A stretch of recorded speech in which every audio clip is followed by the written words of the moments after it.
chamar o nosso convidado, Vitor Bueno, analista de ações da Nord Research, já está aqui conosco para esse bate-papo. Vitor, bem-vindo aqui ao Morning News. Muito bom dia para você. Bom dia, pessoal. Tudo bem com vocês? Um prazer estar de novo aí com vocês participando do programa. Tudo jóia, prazer é nosso. Vitor, quero começar falando contigo sobre as empresas, né, do setor de varejo que tiveram um desempenho até importante, interessante aí nos últimos tempos, algumas ações subindo até 20% ali. Claro que depois o investidor que não é bobo vai lá, coloca o dinheiro no bolso, ela acaba tendo algum tipo de correção.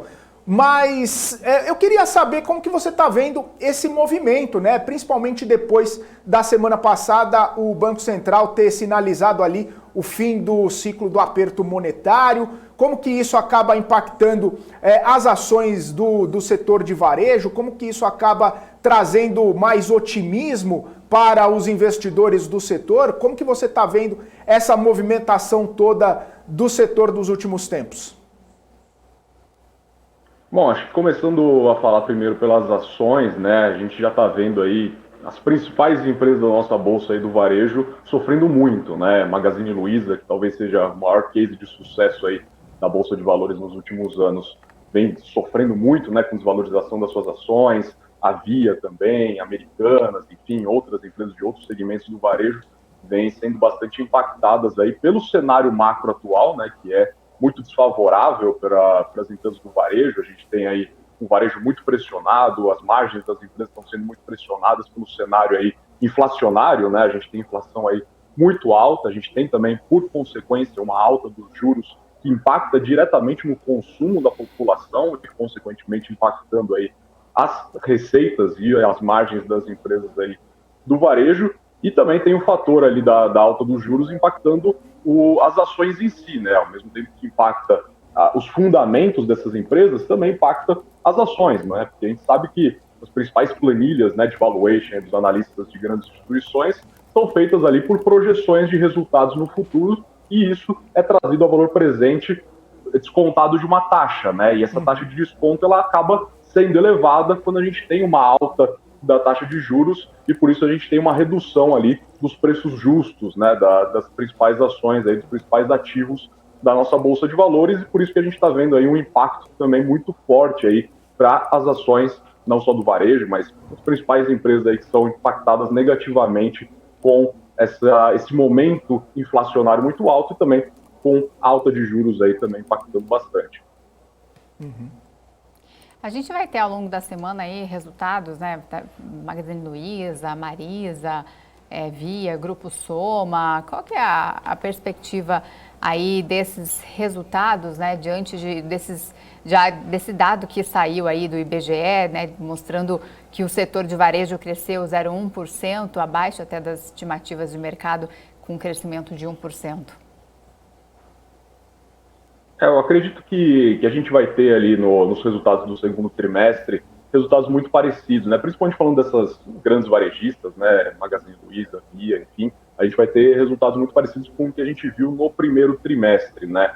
Talvez as receitas ali estáveis, né? Talvez ali uma leve queda, enfim, talvez até uma melhora ali pontual com relação à margem bruta, né? Ao passo que essas empresas estão ou não, né, conseguindo repassar a inflação ali para os seus preços, mas, assim como a gente viu no primeiro trimestre, a tendência é que a gente veja ali resultados líquidos, né, prejuízo, como a gente viu na Magazine Luiza, também acontecendo nesse segundo trimestre, né, principalmente pelo momento dos juros impactar ali na questão das despesas financeiras, né, então é realmente algo que nós analistas estamos acompanhando de perto, né, para ver. A gente acompanha também os dados do varejo saindo. Esses dados do varejo também que saíram, né, nos últimos meses contribuíram para essas altas aí que a gente viu dessas empresas, né, das ações dessas empresas. Foram altas ali que superaram 20%, 30%, 40%, né, a Magazine Luiza chegou até a subir 50% ali de forma pontual, muito também por conta do que eu havia comentado, né, as quedas foram muito, muito altas, né, e a gente estava vendo que a nossa Bolsa de Valores estava sendo carregada por empresas de commodities e grandes bancões, né, e o mercado deixou ali de lado essas empresas do varejo, e ao passo que a gente vê ali um aperto, né, nos Estados Unidos, de juros também nos Estados Unidos, e aqui também a gente está cada vez mais próximo de um fim desse ciclo de alta dos juros, o mercado volta a olhar aí para essas ações dessas empresas aí que foram tão impactadas, né? As ações foram tão impactadas nos últimos meses, ainda que os fundamentos estejam sendo bastante impactados, aí, bastante comprimidos por conta do cenário atual.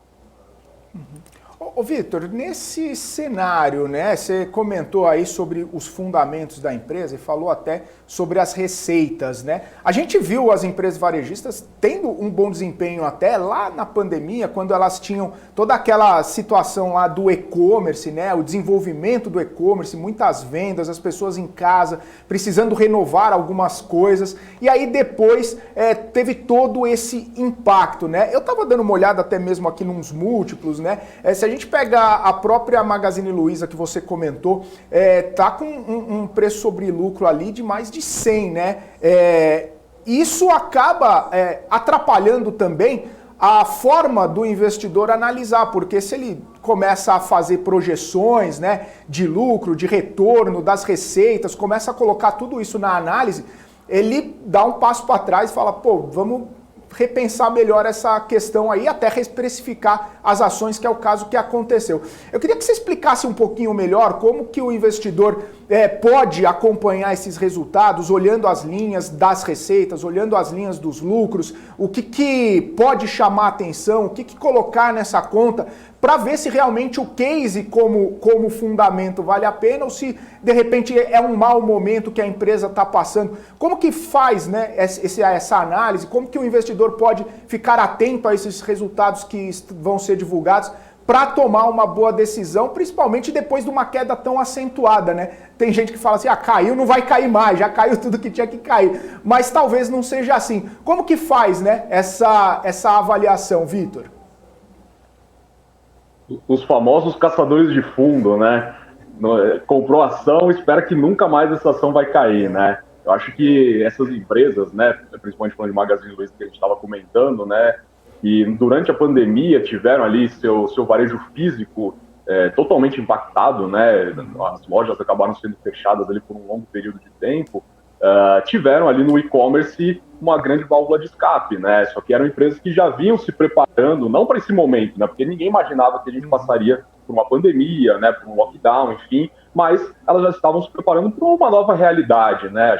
Existe esse novo normal, entre aspas, das pessoas consumirem mais ali através do e-commerce, de marketplace, né? A Magazine Luiza tem tanto 1P quanto 3P, né? Tem o e-commerce, tem o marketplace também ali com seus sellers.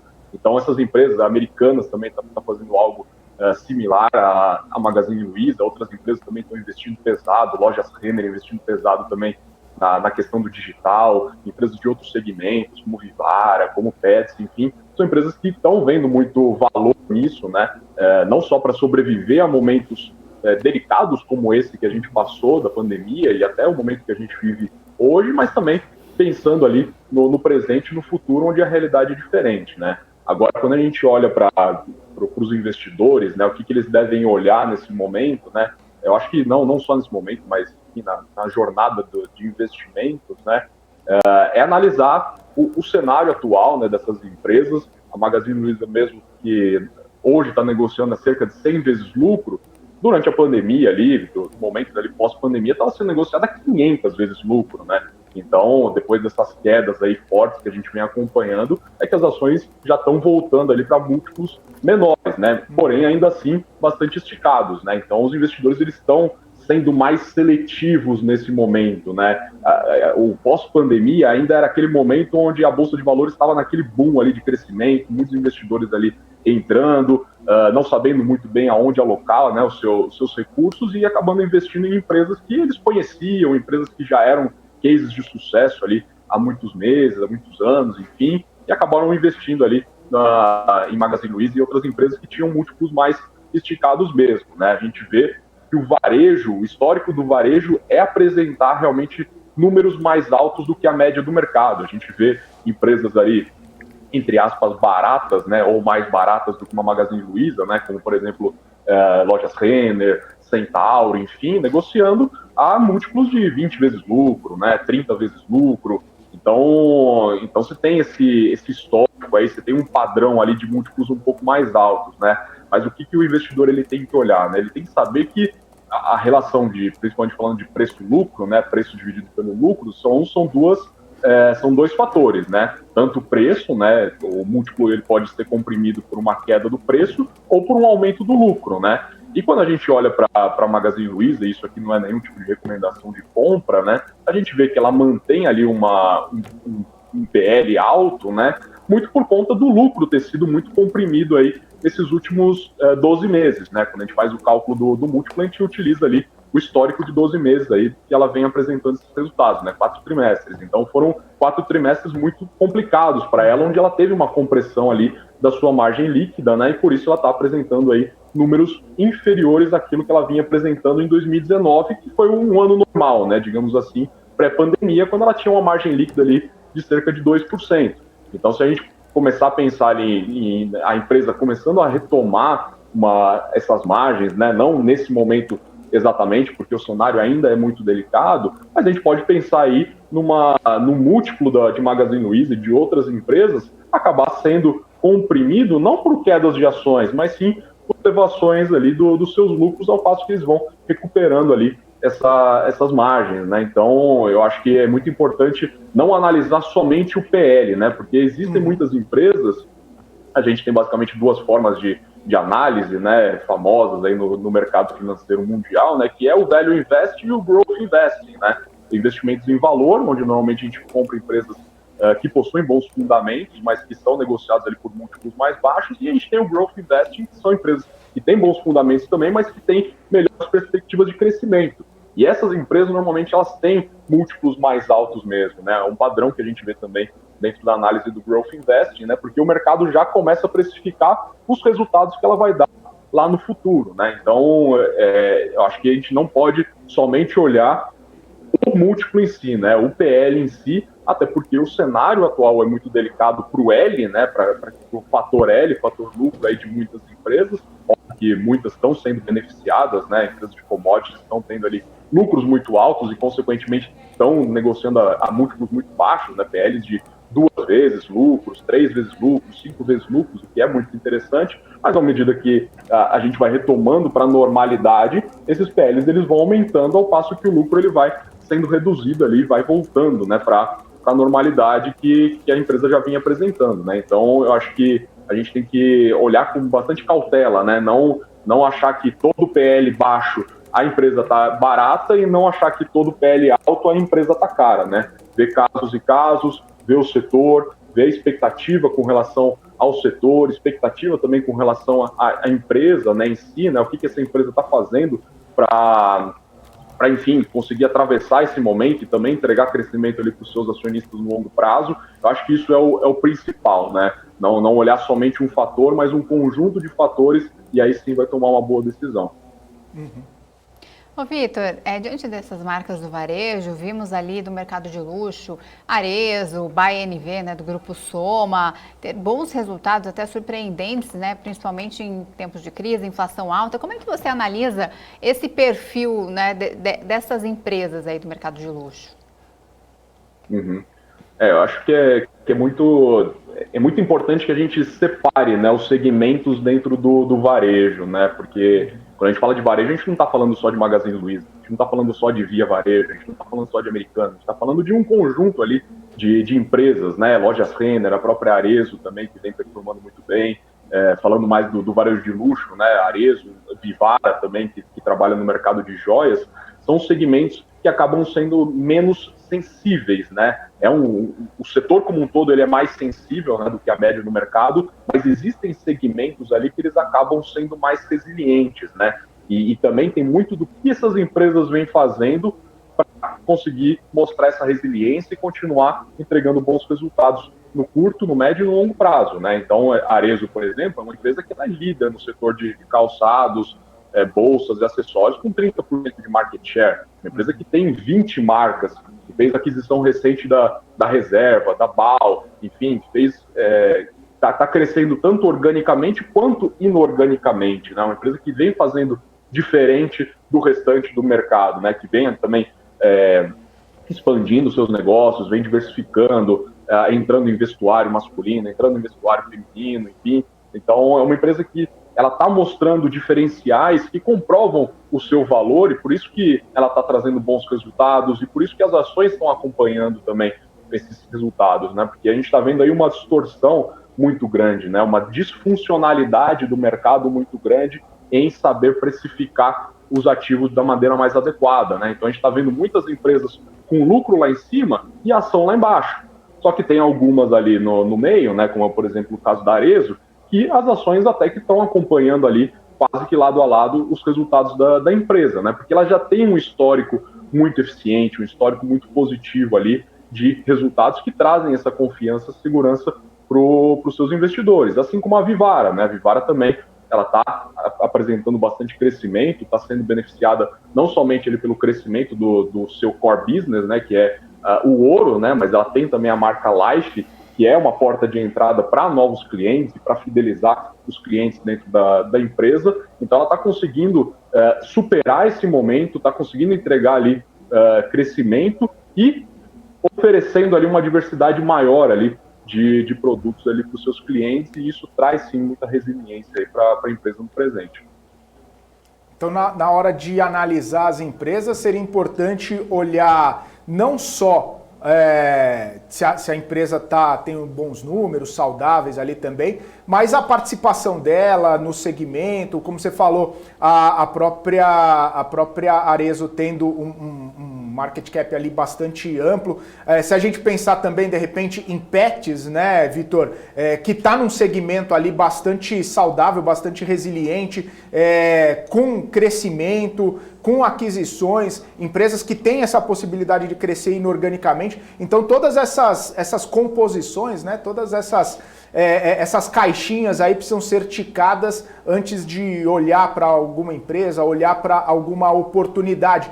E aí, nesse sentido, é que eu queria te perguntar, né? Você, dentre tantas, né, empresas de varejo, a gente acabou falando mais agora nesse segmento de luxo e também mais resilientes.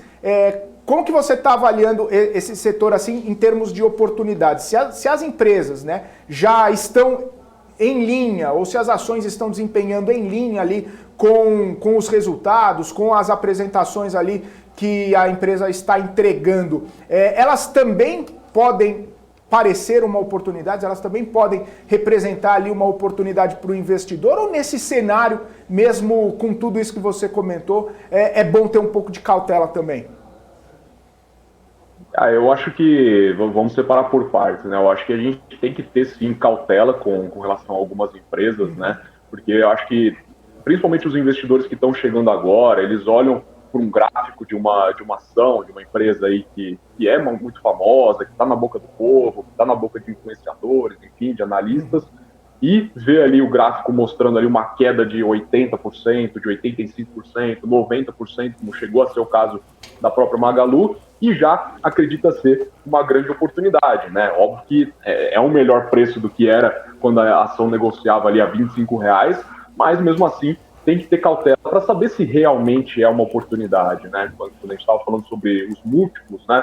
Não é porque o lucro a tendência é que o lucro das varejistas tende a melhorar nos próximos anos, que necessariamente os múltiplos vão ser interessantes nesse momento para você comprar e se posicionar na empresa, né? Eu acho que é um momento, sim, de cautela. A gente viu aí na semana passada, quando a gente teve a reunião do Copom, né? Quando a gente teve mais um aumento, mas a gente, ao mesmo tempo, teve sinalizações do Banco Central de que a gente estava próximo aí desse fim de ciclo de alta dos juros, a gente viu as ações das varejistas subindo bastante, né? Magazine Luiza no dia subiu 8%, depois no dia seguinte subiu quase 14%, e agora já está perdendo força, né? Porque a gente já está chegando próximo também dos resultados. Então, não adianta nada também a gente ter uma melhora ali em questão de juros, se a empresa ela não performar, né? Porque quando a gente está falando de investimentos ali, para a gente se tornar sócio de uma empresa, a gente está falando ali de longo prazo, né? Da gente colher os frutos no longo prazo, da gente estar tomando a decisão de se tornar sócio dessa empresa, né? E se a empresa ela não mostra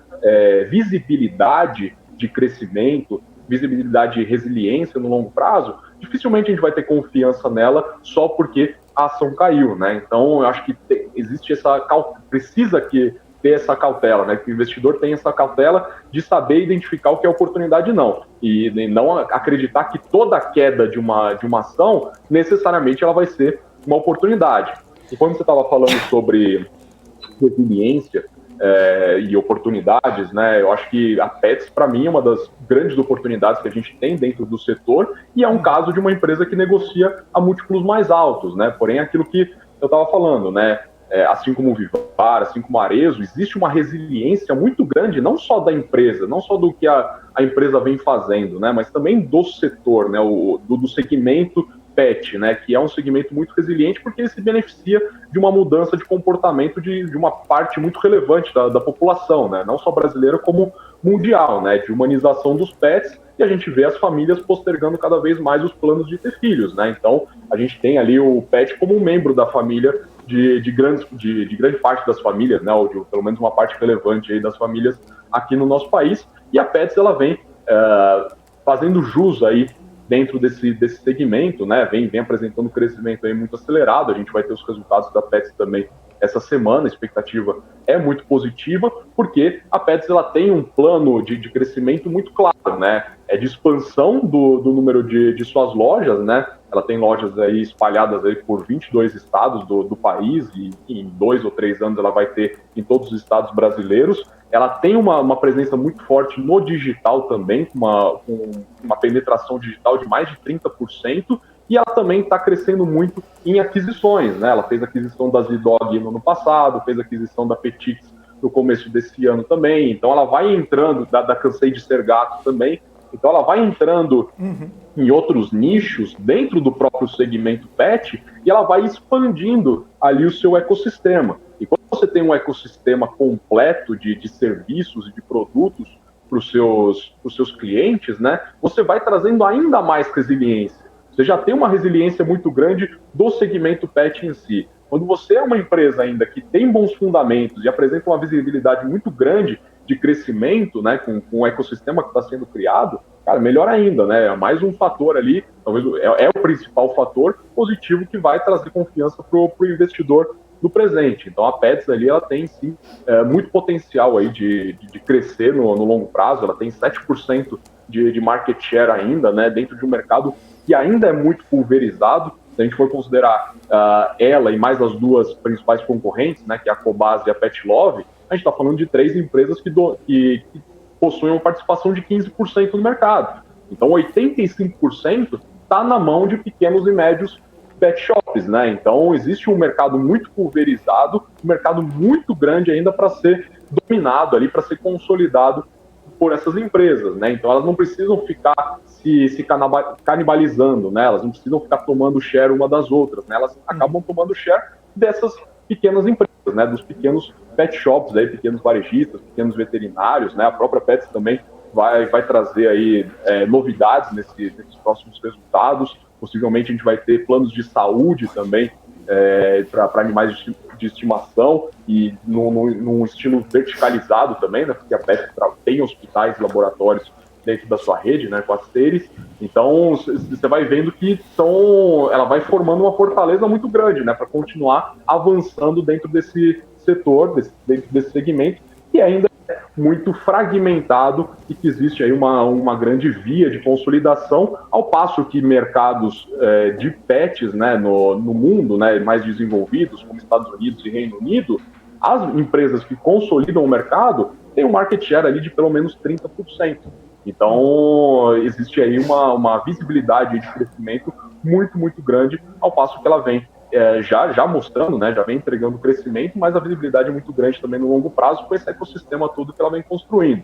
Então, para mim, Petz é uma das grandes oportunidades. A própria Vivara também, que também ela já é a maior empresa desse setor, né, ela vem crescendo muito organicamente, né, e tem também a questão de resiliência, porque ela não precisa ficar desesperada fazendo promoção, liquidação das joias que ela tem, né? Porque a fabricação é 80% própria, né? É tudo internalizado praticamente. Então, se uma coleção não dá certo, ela pega essa coleção, pega as peças, manda para a fábrica dela em Manaus, derrete o ouro e fabrica novas peças para serem comercializadas.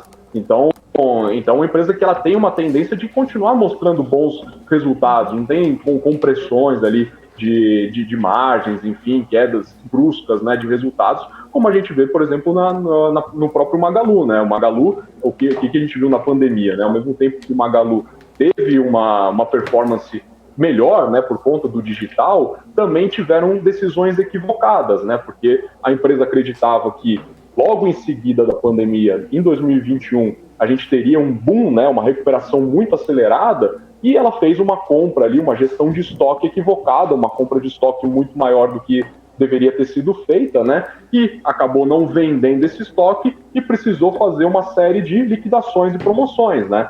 Então, isso acabou também afetando aí os últimos resultados que a gente acompanhou, né, dos últimos trimestres, né, reduzindo aí as margens da empresa e por conta de uma decisão ali que ela tomou durante a pandemia, né? Então, a Vivara não tem não apresenta esse problema no presente e provavelmente não vai apresentar esse presente no futuro com essa operação que ela tem. Então, eu colocaria essas duas empresas aí como oportunidades em segmentos mais distintos, digamos assim, e uma última empresa que também eu vejo com bastante atenção é a Lojas Renner, né, que é uma empresa que também vem mostrando aí diferenciais muito interessantes, né? É uma empresa que está crescendo muito no varejo, está chegando ali próximo ali de conquistar ali um market share muito perto ali de 10%, né? Já está em 9% de market share, é a maior empresa de vestuário do nosso país, também está avançando muito na estratégia de omnicanalidade, né, com o crescimento do digital dela, mas também ali unindo o varejo físico e o digital, inclusive até agora ela lançou novas lojas somente focadas em omnichannel, então ela não precisa mais ficar somente preocupada em fazer lojas de mais de 1.000 metros quadrados, 2.000 metros quadrados, agora ela consegue fazer lojas de 150, 200 metros quadrados, que chamam de guide shops, né? Que são lojas que você vai, o cliente vai, experimenta as roupas, né? Você vai ter todas as peças, né? Com todas as numerações, o cliente pode ir lá, provar, gostou, ele faz a compra e a peça chega na casa dele ou ele pode retirar em uma outra loja, né? Então, juntando aí essas duas, tanto o varejo físico quanto o digital em um conceito só, né? Fora toda a questão de crescimento também por outras vias, né? Recentemente fez ali a aquisição de uma empresa de logística, né? Fortalecendo ainda mais a logística, tá com um novo CD também Cabreúva, né? Já fortalecendo aí não só a Renner, mas também as outras marcas, né? A Camicado também já está operando, né, integralmente lá dentro desse CD, né? Então a gente vai vendo que é uma empresa que está se fortalecendo e que está crescendo muito ali, não só em grandes centros urbanos, mas também está expandindo para interiores, né? Então, a tendência, né, é de uma consolidação cada vez maior para Lojas Renner também. Então, dentro do varejo em si, eu colocaria essas top 3 aí, empresas para o investidor colocar no radar, deixar no radar e ter cautela ao mesmo tempo com outras empresas que parecem estar baratas porque as ações caíram, mas não necessariamente apresentam boa visibilidade de crescimento a longo prazo. Tá certo. Vitor Bueno, analista de ações da Nord, muito obrigado pela sua participação aqui com a gente. Uma ótima quarta-feira para você e até uma próxima. Obrigado vocês pela participação, estou à disposição. Uma ótima quarta para todos vocês.